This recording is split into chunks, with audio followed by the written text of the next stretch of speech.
Informação sobre o perfil dos pastorinhos. Um pouco do perfil, um pouco da personalidade, da relação dos pastorinhos com Nossa Senhora dentro das aparições dela e também do anjo. É uma continuação da última catequese feita sobre o núcleo da mensagem de Fátima. Duas premissas importantes. A primeira é a paz de espírito que nos é dada na contemplação, na meditação da história dos pastorinhos, porque nós conseguimos enxergar o modo da comunicação de Deus em relação a cada pessoa. Com cada filho, Deus se comunica de modo diferente. Deus tem um modo único, que não se repete, para falar com cada pessoa. E isso é muito perceptível, é palpável na história dos pastorinhos, de Francisco, Jacinta e Lúcia. Modos diferentes, porque cada pessoa, cada cristão vai se encaixar nesta tipologia de comunicação, nos tipos de comunicação de Deus, veiculados, nesse caso, pelo coração imaculado de Maria e também pelo Espírito Santo. A segunda premissa na aparição de junho, Nossa Senhora abrindo as mãos, o reflexo das mãos, que ela já havia comunicado tal luz aos pastorinhos na aparição de maio, os pastorinhos vão se enxergar naquela luz mais uma vez, só que de modo diferente. Uma luz que vai para o céu, onde eles enxergam Francisco e Jacinta, que vão para o céu. Uma outra luz que desce para a terra, Lúcia, que irá permanecer na terra. E naquela aparição do 13 de junho, Nossa Senhora vai dizer para Lúcia que em breve os primos iriam para o céu, mas que ela deveria ficar na terra para difundir a devoção ao seu Imaculado Coração. E acrescenta: tu ficas aqui sozinha, sofres muito por isso, não te preocupes. O meu Imaculado Coração será o caminho e refúgio que te conduzirá a Deus, caminho de proteção, de refúgio, de caminho ao Pai. Isso é muito importante porque dentro da mesma aparição, os pastorinhos tiveram ocupações, tarefas, missões diferentes. E aqui então entra o perfil próprio de cada um, começando por Francisco. Francisco, que é tido na mensagem de Fátima como aquele mais recolhido. Amor ao recolhimento, amor à oração, amor ao Jesus escondido, que ele amava visitar na igreja, passar suas horas com Jesus escondido. O fruto direto da aparição de Nossa Senhora foi gerar, em relação a Francisco, esse amor a Deus no escondimento. Francisco é o perfil da contemplação própria para as almas que desejam caminhar com Deus. Santo Agostinho e outros padres da igreja afirmavam que a contemplação era o dom maior que a pessoa poderia receber aqui na Terra. Contemplar é diferente de meditar. Quando nós falamos de meditação, de estudo da palavra, nós estamos falando de um raciocínio, à luz da Escritura, à luz da teologia, à luz da fé. Se medita, ou seja, se raciocina, se chama em questão a inteligência para a compreensão de um texto, cujo texto depois terá como consequência o lado afetivo e propósitos. A contemplação é diferente. A contemplação é como se nos colocássemos diante de algo, de uma beleza, em que os nossos olhos não batem e essa beleza é contemplada. Por isso que Santo Agostinho dizia que a contemplação é o maior dom que a pessoa pode receber aqui na Terra. Francisco recebeu exatamente esse dom, o dom da contemplação, o dom do recolhimento. Então, Francisco recebe de Deus essa espiritualidade em relação ao Jesus escondido. Estar mais em silêncio para amar o Senhor. Francisco é aquele que, durante as aparições, em um momento de oração, porque ele amava se refugiar, inclusive da irmã Jacinta e também de Lúcia, para estar sozinho em oração, ele vai ter uma visão do demônio, ao qual ele se assusta, e me parece que tenha sido a única vez fora daquela aparição de julho que ele tenha visto o demônio, que foi lá para perturbá-lo, exatamente lá nos Valinhos, próximo ao local da terceira aparição do anjo. Francisco, ao qual Nossa Senhora pediu que rezasse muitos textos. E aqui entra um outro traço belíssimo da espiritualidade de Francisco, que é a oração do Santo Rosário. Por sinal, Francisco foi reconhecido depois da sua exumação, da exumação do corpo, pelo texto que ele tinha, né? O pai tinha indicado o local exato onde ele tinha sido enterrado, e se soube, depois da dúvida, que era Francisco por conta do texto que estava na mão dele. Nossa Senhora, na aparição de maio, havia pedido a Francisco que rezasse muitos textos. Isso, na verdade, veiculado por Lúcia, porque Francisco via, mas não ouvia o que Nossa Senhora falava. Então, Lúcia vai dizer depois a Francisco que Nossa Senhora tinha pedido para que ele rezasse muitos textos. Ao que ele respondeu, sim, né? Rezarei muitos, por ela rezarei todos que ela quiser. Então, a confiança em Maria Santíssima e, ao mesmo tempo, o amor ao Santo Terço. Francisco traz esse perfil de uma santidade que é ordinária, a santidade do dia a dia. A santidade de alguém que entendeu de Deus algo que foi pedido, que obedece, entende e simplesmente segue. Francisco é um grande gigante da santidade, mesmo sendo criança, simplesmente porque confiou profundamente em Nossa Senhora. De aspecto muito, então, reservado, provavelmente tenha dado muito incômodo a Lúcia e a Jacinta, que eram mais assim vivazes de temperamento, e Francisco é aquele contraponto entre as duas, que tem um temperamento muito mais assim quente. Francisco é aquele que tentava realmente colocar paz nas situações. Francisco era aquele que não ligava muito para as coisas, enquanto que Jacinta queria sempre ganhar nas brincadeiras, Francisco não ligava muito. Poderíamos dizer que, utilizando a linguagem própria de Santo Inácio de Loyola, Francisco tinha a indiferença como uma sua característica fundamental, mas a santa indiferença, que é conhecida também como o abandono à vontade de Deus. Ou seja, era importante estar com Deus, viver para Deus. Francisco, que tinha amor à natureza, aos pássaros, e aqui é importante também, seria motivo de uma outra catequese explicar essa relação. Todo santo meio que tem essa relação com a natureza, mas de modo sadio, de modo santo, porque a ressurreição toca também toda a criação. Então, o santo que está mais próximo de Cristo, na sua ressurreição, também está muito mais próximo da natureza, dos animais, mas de modo sadio, de modo santo, de modo equilibrado. O santo nunca vai colocar nenhum animal acima de Deus ou acima dos seres humanos. Isso é muito importante se entender, sobretudo hoje, em que nós temos uma realidade muito distorcida do ponto de vista da criação. Devemos preservar a natureza, devemos sim, com certeza, cuidar desse bem dado por Deus, mas existe uma escala de valores. Deus, o ser humano e a natureza dos animais. Então nós somos, com certeza, chamados a guardar tudo isso, mas de modo sadio. Francisco representa também isso. Digamos que Francisco poderia ser muito mais descoberto ainda. Sua grandeza, sua grande santidade. E Francisco foi chamado por Lúcia de o moralista, porque Francisco era muito corretinho nas situações. E algo que me chamou muita atenção, relendo os escritos sobre Fátima, é que depois da aparição de Maio, Nossa Senhora não propriamente impôs um segredo, só que os pastorinhos decidiram não contar para ninguém, obviamente, né? Nossa Senhora vai impor diretamente o segredo na aparição de Julho, né? Quando ela vai dizer assim: isso não diga para ninguém, mas ao Francisco vocês podem dizer.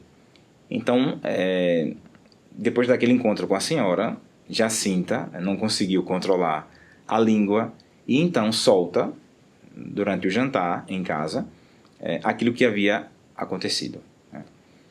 Ao que a mãe, Olímpia, não acreditou, né? Pensou em fantasias de criança. E o pai também, seu Manuel Marto, não acreditou inicialmente naquilo que Jacinta estava dizendo. No final da história, Francisco, meio que para, por um lado, salvar a irmã, por outro lado, dar meio que um desfecho para acabar a conversa, disse: lá foste tu dizer aquilo que aconteceu. A partir daquele momento, o pai acreditou totalmente naquilo que Jacinta tinha dito. Por quê? Porque Francisco nunca mentia. E essa é uma coisa fantástica. Quando o santo ele é caracterizado por viver na verdade, por ser sempre um arauto da verdade. O fundamento da verdade que está sobre a realidade. Uma verdade que é dom do Espírito Santo. Uma verdade que é comunicada com a nossa vida, mais do que com as nossas palavras. E esse é um traço da vida de Francisco muito, muito peculiar. Geralmente a gente fala de moralista ou de moralismo para indicar algo que é negativo, algo que está muito mais centrado em regras, em regulamentos. Algo que acaba matando o espírito. Mas nesse caso, serve como prova cabal de uma pessoa que sempre viveu na verdade. Não teria feito diferente. Por quê? Porque ele sempre dizia a verdade. Então ele não tinha por que mentir. E o pai disse, se Jacinta tivesse mentindo, ele teria dito. Ele tinha confrontado a irmã e teria dito que era mentira na frente de todos. Se ele disse essa frase, é porque Nossa Senhora apareceu. É que fantástico isso, né? De uma criança, assim, a genuidade, a pureza de espírito, de coração e o fato de viver na verdade, que é um dos frutos belos de estar no Espírito Santo, com o Espírito Santo. Então, desfecho final em relação a Francisco, a santidade ordinária que pode ser vivida por todos nós, que inclui a obediência aos planos de Deus e o desejo do céu. Francisco, que no seu exame de consciência, sabendo que estava para morrer, chamou Jacinta e Lúcia e perguntou se elas recordavam de algum pecado que ele teria feito, porque ele queria se confessar e entregar-se completamente ao Senhor, sabendo que ia para o céu. O desejo imenso, o desejo irrefreável de estar com Deus, de viver para Deus, né? de estar naquela luz, no seio da Santíssima Trindade. Tanto que Lúcia disse, quando você estiver no céu, não se esqueça de nós. E depois nas memórias ela vai comentar, dizendo, depois de tanto sofrimento, provavelmente ele se esqueceu de mim, né? Está lá com Deus e, com certeza, adorando aquela imensa luz, aquela imensa beleza de Deus. Porque Francisco foi totalmente apaixonado por aquela luz que é Deus. Enquanto que Jacinta tinha um amor apaixonado pelo crucifixo. Francisco teve mais esse traço, né? Francisco, o Consolador. Em uma palavra, se nós pudéssemos resumir a espiritualidade, o traço, o perfil de Francisco, seria o Consolador. Francisco é o Consolador de Deus. Consolar. Amar a Deus por aqueles que não o amam. Essa palavra resume muito o Francisco. Jacinta é aquela ferida pelo amor ao coração imaculado de Maria. A irmã Lúcia, também do coração imaculado de Maria, teve um grande amor a Nossa Senhora, como o próprio Francisco, mas Jacinta foi particularmente tocada por esse amor.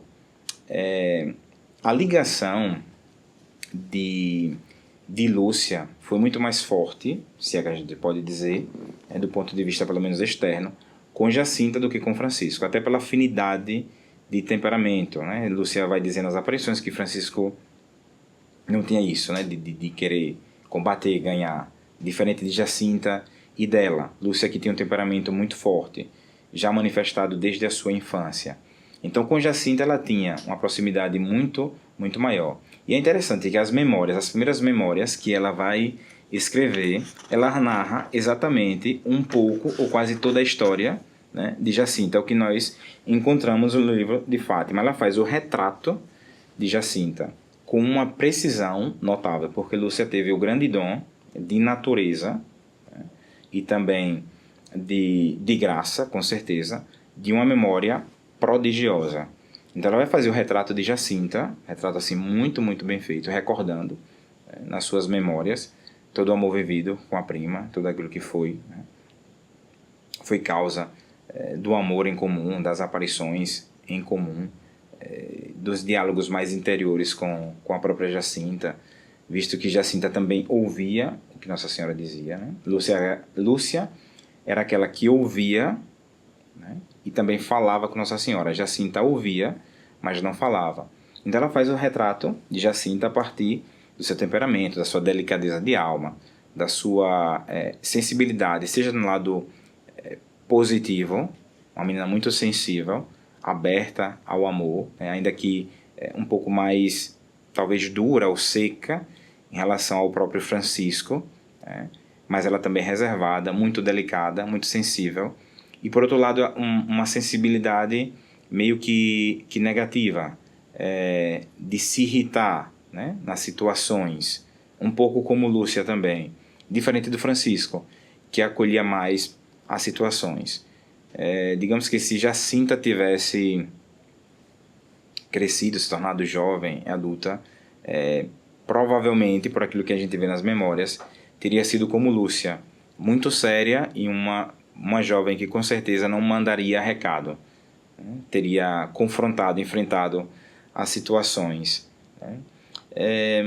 Jacinta que demonstrou no decorrer do tempo também, até pela visão, a visão do Santo Padre, vai causar em Jacinta um grande amor a essa figura. Tanto é que eles, depois na oração ensinada por Nossa Senhora, ó meu Jesus, é por vosso amor, pela conversão dos pecadores, pelo Santo Padre, existe ali algo que vai tocar profundamente Jacinta, esse amor ao Papa, ao Santo Padre. Jacinta, quando da percepção íntima que o Papa estava sofrendo, né?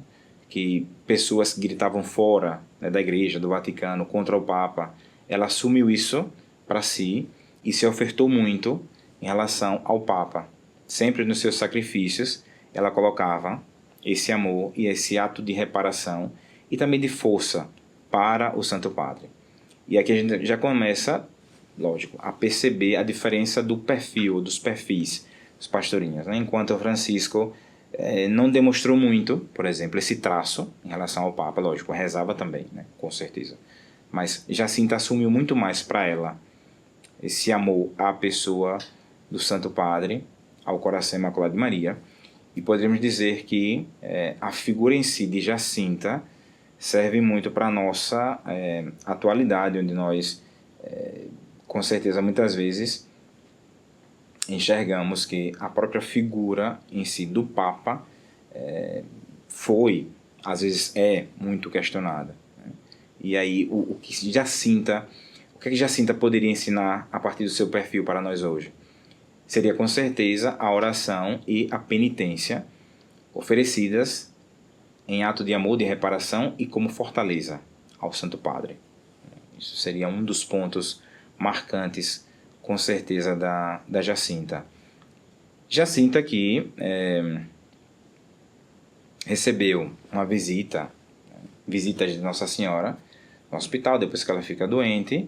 Ela vai para o hospital lá em Lisboa e tem a cadeira onde Nossa Senhora, né, sentou para conversar com ela. Jacinta que tinha um grande amor à pureza, com certeza. E a ela Nossa Senhora disse que teriam chegado muitas modas que iriam ofender o seu Imaculado Coração e a seu Filho, Jesus Cristo. E isso é muito interessante porque naquela época, nós estamos em 1900 e depois das aparições, vamos colocar 1918, 19, né? Jacinta recebe isso, onde as modas, lógico, nós não tínhamos ainda percepção do que chegaria, né? Onde o mundo chegaria. E Nossa Senhora falava, com certeza, né? As modas em relação não somente a roupas, ao modo de vestir, mas a modas em relação propriamente à modéstia, seja a pureza, seja a modéstia, seja na questão externa como na questão também interior, naquilo que diz respeito ao corpo, naquilo que diz respeito à alma, né? É verdade que o corpo é templo do Espírito Santo, e Jacinta catequizou muito, né, com as suas palavras em relação, e era muito dura em relação a isso, às modas, porque ofendiam a Nosso Senhor. Provavelmente nós perdemos esse conhecimento, essa percepção, porque quando as coisas vão se tornando mais normais, naturais, então não se leva mais em conta aquilo que poderia, ou que de fato ofende o coração de Nosso Senhor, né? Fica bem claro, a regra de modéstia é uma regra aberta, não é que a igreja vai determinar o tipo de roupa que a pessoa usa, né? Não é que o Papa vai escrever um vademecum, né, um estatuto sobre o modo que você tem que usar, mas existem coisas que você não deve usar, com certeza, né? Aquilo que é demasiadamente sensual, curto, aquilo que leva os outros a pecar, a gerar a dúvida, a insinuação no coração do outro, tudo isso que é motivo de pecado, que você contribui com o pecado do outro, obviamente deve ser ponderado, eliminado. E isso nem sempre é dito. Por quê? Porque passou como algo normal, né? A moda talvez seja até muito mais normal, né, hoje, a moda da mini saia, tantas outras coisas, enfim. Mas que são modas que ofendem sim a Nosso Senhor, né? Tanto é verdade que, seja por uma questão de morte ao mundo, por uma questão de carisma, de vida religiosa, o religioso tem o seu hábito, que é um modo também de reparar, né? Pensemos a vasta gama de penitência ou de sacrifícios que nós podemos fazer endossando roupas mais modestas, mais longas até. E não necessariamente isso seja modéstia, mas algo que esteja associado à penitência em relação ao calor. Em dias quentes, né, você ter uma roupa que pelo menos cobre um pouco mais seu corpo, que mantém o pudor do seu corpo como ato de amor e de reparação. Porque quando a gente fala da mensagem de Fátima, quando a gente traça o perfil dos pastorinhos, estamos traçando um perfil de uma pessoa que teve um contato direto com Nossa Senhora, que transmite algo no seu rigor, na sua preocupação, na sua intensidade, porque ela recebeu diretamente de Nossa Senhora algo. Ela viu o que é. Jacinta dizia, se as pessoas entendessem o que é a eternidade. Mas nós podemos colocar uma objeção. Será que já não estamos na eternidade? Sim, estamos. Quem é criado é imortal, mas ainda não é eterno. Estamos na eternidade, sim e não ao mesmo tempo. Quem nasce não morre mais. O nosso desejo é de irmos para o céu, mas de fato quem nasce não morre mais. Mas a eternidade, o estar em Deus para sempre, termos uma vida beata, bem-aventurada em Deus. Se entendêssemos isso, então com certeza a nossa vida teria um sentido diferente. Exatamente isso porque gerava preocupação em Jacinta, dizendo, mas por que Nossa Senhora não se mostra a todos? Na sua mente ingênua, pura, mas ao mesmo tempo preocupada com a humanidade. Por que Nossa Senhora não se mostra a todos? Porque não é esse o desígnio de Deus. Porque nos baseamos muito na fé. E não somente naquilo que nós vemos. Nos baseamos muito no testemunho das pessoas que vivem algo, que tocaram, que viram. Exatamente como João, que vai falar sobre o verbo da vida. Ou como os pastorinhos que falam sobre a mensagem dada por Nossa Senhora. A nossa fé se basa no testemunho e nas testemunhas. Então, assim, o acreditar. Mas, de fato, se nós entendêssemos o que é a eternidade, que a vida não se encerra aqui, mas que aqui é somente um trampolim para que nós tenhamos a vida em Deus para sempre. Então, Jacinta traz essa seriedade. Algo diferente de Francisco, nesse ponto.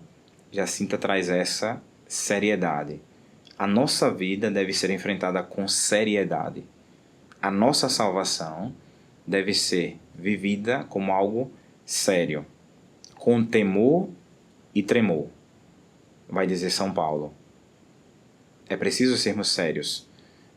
Seriedade não significa não termos o nosso espaço de lazer, de brincadeiras, mas entender que tudo aquilo que envolve, tudo aquilo que está ao nosso redor é mortalmente sério para a nossa salvação. De um passo que eu dou, de um olhar que eu dou, de uma palavra proferida, tudo isso é mortalmente sério para a nossa salvação. Quando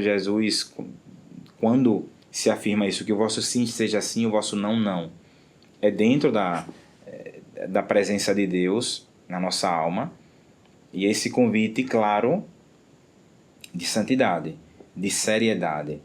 Então Jacinta é conhecida por esse amor insuperável pela salvação das almas. Se Francisco era o consolador de Deus, Jacinta era a consoladora do coração imaculado de Maria, apaixonada pelo coração imaculado de Maria e pelo crucifixo. A insuperável menina que se ofertou pela salvação das almas. E de Jacinta tem algo muito interessante, como meio que um contraponto da grandeza recebida diante da aparição. Porque a preocupação de Jacinta, na fase final, era de morrer sozinha. E eu pensei, ela já tinha visto Nossa Senhora, depois ela recebeu aparições privadas de Maria Santíssima, tá? Mas o medo de morrer sozinha, né? A despedida com a priminha Lúcia, e o medo de morrer sozinha. E pensei, meu Deus, o nosso contato com o céu não nos priva dos nossos medos, não elimina de imediato os nossos medos. Nós sabemos quem é, nós temos um contato direto muitas vezes na oração, nas caridades vividas, feitas, mas os nossos medos continuam. É como se tocássemos em uma realidade, mas ao mesmo tempo ainda tivéssemos somente a imagem. E de fato é assim. O céu é real, mas muitas vezes é uma imagem que nós continuamos a perseguir, a estarmos em busca. Mas é assim. As graças recebidas não eliminam totalmente os nossos medos, que servem como um ato de purificação e ao mesmo tempo como confiança no próprio Deus que vem ao nosso encontro. E isso é muito bom, de entendermos que Deus não elimina a nossa natureza, mas a graça se apoia sobre ela, sobre a nossa natureza. Deus não precisa nos mudar. Na verdade, a sua graça, que nos encontrando, vai mudar aquilo que tem que ser mudado e deixando intacto aquilo que tem que ser deixado, como prova de sua ação. Isso é muito, muito belo, porque Francisco não vai se tornar como Jacinta. Jacinta não vai se tornar como Francisco. Cada um vai continuar sendo aquilo que é, mas tocado pela graça de Deus, tocado pelo céu. Então Jacinta traz essa beleza de Nossa Senhora, esse amor insuperável pelas almas, essa seriedade diante da salvação das almas. Lúcia é a mediadora, Lúcia é a missionária, profeta. Imaginar o coração de Lúcia, o coração apertado de Lúcia no decorrer do tempo, desde o dia em que ela soube que teria ficado sozinha aqui, que os priminhos teriam ido, né, para o céu, e ela aqui, para anunciar a mensagem querida por Deus. Na aparição de junho, Nossa Senhora fala dessa devoção a Imaculado Coração que ela tinha que ficar, né? Então Lúcia teve que aprender a ler para poder transmitir essa mensagem.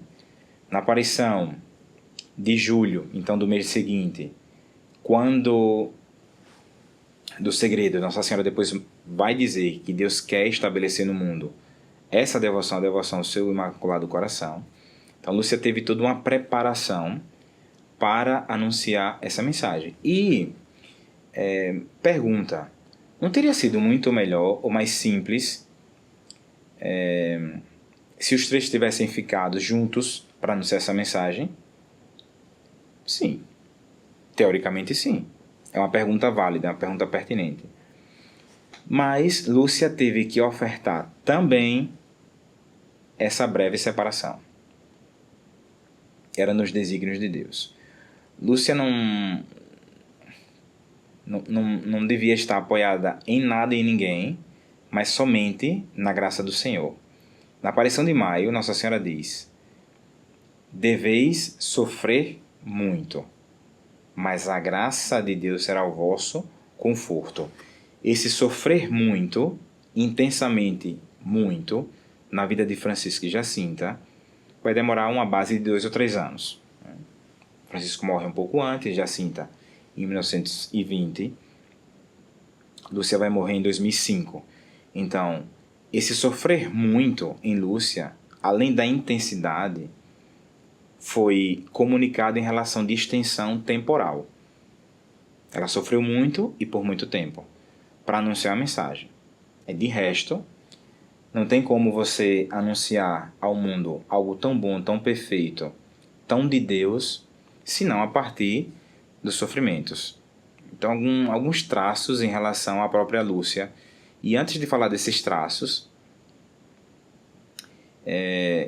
Lúcia teve a sua mudança radical começa depois das aparições. Para quem já leu as memórias aqui, quem não as leu, as memórias de Lúcia, vale a pena ir ao texto, porque assim, Lúcia foi a filha caçula. Então, Lúcia foi mimada por todos os ângulos. Pelo pai, seu Antônio, pela mãe, Maria Rosa, pelas suas irmãs. Lúcia foi muito mimada. A mimadinha da família. Isso foi até exatamente a época das aparições. Lúcia, com 10 anos, depois de que Nossa Senhora entrou de modo assim forte na vida dela, os sofrimentos começaram a chegar. Então Lúcia é aquela que teve que amadurecer rapidamente. Nós sabemos que o sofrimento tende a amadurecer a pessoa, sobretudo quando o sofrimento é acolhido, ele amadurece a pessoa. Porque você pode sofrer e ser um revoltado da vida, ser um rebelde, ser um adolescente, um eterno adolescente da vida, né? Procurando culpados para os problemas. Ou você pode simplesmente amadurecer. No caso de Lúcia, com 10 anos, ela se vê todo aquele mimo, toda aquela atenção, todo aquele cuidado, tudo aquilo que era feito em relação a ela, a preparação para as festas, os vestidos, tudo isso desaparece instantaneamente. E por uma dúvida gerada no coração da mãe e que vai permanecer até o fim. Porque para a senhora Maria Rosa era uma graça muito grande Nossa Senhora ter aparecido para sua filha, ter cruzado o limiar da sua família. E essa dúvida ela vai carregar até o fim. Uma dúvida no coração dela, ela sabia quem ela tinha, ela sabia como era a filha. No decorrer do tempo ela via a filha crescer, ser religiosa, e ainda assim aquela dúvida no coração. Aqui a gente abre uma parênteses fantástica em relação a isso, porque essa mulher é uma mulher santa, uma mulher que na época da peste espanhola, da gripe espanhola, ela deixava a família para cuidar das outras famílias. Uma mulher que ensinou a caridade de modo assim efetivo à sua família. Uma mulher que santificou o seu casamento e a sua casa. Uma mulher que não se sentiu digna da visita da Virgem Maria. E às vezes com tanta facilidade nós queremos talvez afirmar ou termos uma relação mais íntima com Maria Santíssima, né, de filho para mãe, né, de certas graças espirituais, mas sem termos esse caminho antes, como se fosse algo devido, sem uma preparação, sem um merecimento, e não que nós tenhamos que merecer, né? Como posso merecer que a mãe do meu Senhor me venha visitar? Disse Isabel. De fato nós não merecemos, ela vem porque ela é mãe. Mas uma outra coisa é essa esfera da vida mística, da vida mais sobrenatural. É como se às vezes não tivéssemos a ideia de que essa proximidade de Maria, talvez para a nossa vida, seria algo da nossa parte, não da dela, banal. Muito banal, se nós não tivermos uma preparação para estarmos com Maria Santíssima. Então essa dúvida vai continuar, mesmo depois de tantos sinais, mesmo depois da cura, quando Lúcia, para pedir a cura, vai inaugurar a Via Branca lá em Fátima, que depois a mãe é curada. Tantos sinais, e ainda assim a senhora Maria Rosa morreu com isso, com essa dúvida no coração. E Deus permitiu. Foi um espinho que Deus permitiu tanto à mãe como também à própria Lúcia. A vida dela então muda, a vida de Lúcia muda radicalmente daquele encontro. Poderíamos dizer que a família estava muito bem, até economicamente, pelas posses, os terrenos que tinham, pelas ovelhas em si. E depois das aparições, como as pessoas frequentemente iam à covadaria, então tudo foi perdido. Interessante, Deus chega na vida da pessoa, dando uma graça muito grande, mas outras coisas devem ser sacrificadas. Muitas pessoas não entendem isso. Querem o todo de Deus sem ofertar o tudo da própria vida. Né? Querem o todo de Deus sem ofertarem o tudo da própria vida.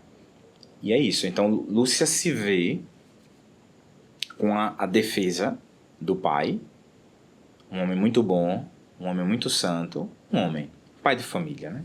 Que trabalhava e protegia a sua família. A defesa do pai, mas a mãe de modo contrário, as irmãs que não se metiam muito, mas que também não manifestavam muita credibilidade em relação a ela. Então a vida dela muda. O perfil de Lúcia, além do seu temperamento muito forte, da sua característica de defender a verdade, de ser determinada nas situações, vai ser tocado pelo sofrimento a partir da primeira aparição. Ela vai entender muito bem que chega a graça, mas também chega ao sofrimento. E se Lúcia não fosse, provavelmente uma pessoa de temperamento muito forte, ela não teria suportado tudo aquilo que ela suportou no seio da sua família e também no decorrer do tempo, porque a mensagem de Fátima tocou tudo, tocou todos os âmbitos, sociedade, família, política, igreja. Quem sabe até hoje nem quantas pessoas ainda não acreditam na mensagem de Fátima, no sobrenatural. E Lúcia teve que enfrentar tudo isso, migrar de um convento para outro, aceitar a indicação do bispo, passar através da autoridade, renunciar à sua amada Fátima e o lugar das aparições. Tudo isso faz parte dessa Lúcia que tem que deixar aquela terra abençoada. E nós sabemos como os portugueses são muito nostálgicos, são muito patriotas, são muito apegados à própria terra. E Lúcia teve que deixar a sua terra em vista de uma missão, porque ela tinha que anunciar a devoção ao coração imaculado de Maria. Esse era o desejo de Deus. Então o perfil de Lúcia é um perfil de uma pessoa muito forte, resistente, resiliente, determinada, mas ao mesmo tempo uma pessoa que lutou muito contra esse temperamento forte que tinha, né? Conhecendo o seu diretor espiritual, o padre Jeremias, lá em 2010, mais ou menos em Fátima. Lógico, tudo aquilo que é dito em direção espiritual fica sob segredo, mas coisas que ele pôde dizer ali em relação a Lúcia, temperamento muito forte, ao ponto de talvez ser meio que uma dificuldade para a própria vida comunitária, né? Pelo seu temperamento. Ela teve que dobrar, que se vencer, que ir além em relação a isso. Né? Ela que foi a favorecida por Nossa Senhora, ir além, se quebrar constantemente em relação a isso. Né? Teve esse chamado e também essa cruz pesada nas costas. Lúcia que sua boca anunciou as maravilhas de Nossa Senhora, depois em aparição privada, a compreensão por aquilo que uma criatura pode compreender, no mínimo, da Santíssima Trindade, onde ela viu, né, ver esse homem, depois uma pomba, o Cristo crucificado, Nossa Senhora com seu coração imaculado ao lado e graça e misericórdia. Em outro momento, Lúcia aqui vai ter a revelação também, em relação aos primeiros sábados, aos 5 primeiros sábados, com a consagração da Rússia e a promessa também da consagração própria de cada pessoa. Quem vivesse os primeiros sábados, os 5 primeiros sábados, teria sido por Nossa Senhora alcançado a salvação, e também seria colocado por ela como flores a adornar o trono do Senhor. Então, muitas graças recebidas, né, por essa criatura que foi, por Deus, purificada de modo também, assim, à altura daquilo que ela recebeu. Então, Lúcia traz esse perfil de total disposição aos planos do Senhor. Francisco, o Consolador, Jacinta, a amante do coração imaculado de Maria e a salvadora das almas, Lúcia, a grande disponível aos planos do Senhor, a missionária, a anunciadora do coração imaculado de Maria. Então, 3 missões distintas de uma única mensagem em um único encontro, mas 3 missões distintas em relação aos pastorinhos. A partir dessa visão, nós podemos entender que a santidade é algo normal que está ao nosso alcance. Não que seja fruto somente do nosso esforço, mas que termos encontrado Nossa Senhora ou termos graças sublimes não significa dizer termos um caminho mais fácil. Provavelmente, do ponto de vista espiritual, o caminho se torna mais difícil, porque toda graça dada, gratis data, é uma graça que, lógico, deve ser correspondida à altura. Então, quanto mais a gente recebe, mais é preciso dar, ofertar ao Senhor. Então, uma compreensão lógica da vida dos pastorinhos, do perfil de cada um. Então, na igreja, existem aqueles que serão consoladores, louvado seja Deus por isso. Nós temos as irmãs de clausura, nós temos os grandes contempladores, as pessoas que gostam de rezar, louvado seja Deus que existem pessoas que gostam de rezar, né? Porque senão tudo seria um ativismo, né? E as obras sem amor, sem caridade, sem fé são vazias. Nós temos o perfil de Jacinta, de uma pessoa que ama Nossa Senhora, que é preocupada com a salvação das almas, de uma pessoa que é preocupada com a igreja, com o Santo Padre, uma pessoa que está com o Papa, que caminha com a igreja, uma pessoa que é preocupada em anunciar e dizer não às modas, a todo tipo de ideologia contrária à vida da graça. E nós temos Lúcia, que é a grande missionária, é aquela que anuncia sem medo as maravilhas de Deus. Então cada um vai estar dentro de uma tipologia, de um quadro, de um cenário, né? Cada um vai estar... É chamado por Deus a desenvolver uma missão. Por isso que a pergunta é melhor ser Marta ou melhor ser Maria? A pergunta é feita de modo errado. Nós temos que ser Marta e Maria ao mesmo tempo. Porque rezar sem fazer nada não serve, e fazer muita coisa sem rezar também não serve. Então não é melhor, seja melhor uma coisa do que a outra. O bom é termos dentro de nós um pouco de cada um pouco da oração e um pouco da ação. Um pouco de Francisco, um pouco de Jacinta e um pouco de Lúcia. Trazer para a nossa experiência espiritual um pouco de cada um. Uma dose, uma pitada de cada um. Creio que seja esse a beleza dessa mensagem do perfil desses pastorinhos. É isso. esses grandes da santidade. Fica aqui o convite para vocês, se não foram ainda a Fátima, que encontrem um tempo para dar uma passadinha por lá, é muito, muito belo. Fátima a gente vai e nunca se cansa de ir a Fátima. Um cristão deveria ir pelo menos uma vez na vida na Terra Santa, como não é possível, e por vezes está sempre em pé de guerra por lá. Um cristão deveria pelo menos uma vez na vida ir a Fátima, e se possível, várias vezes, porque é uma terra abençoada.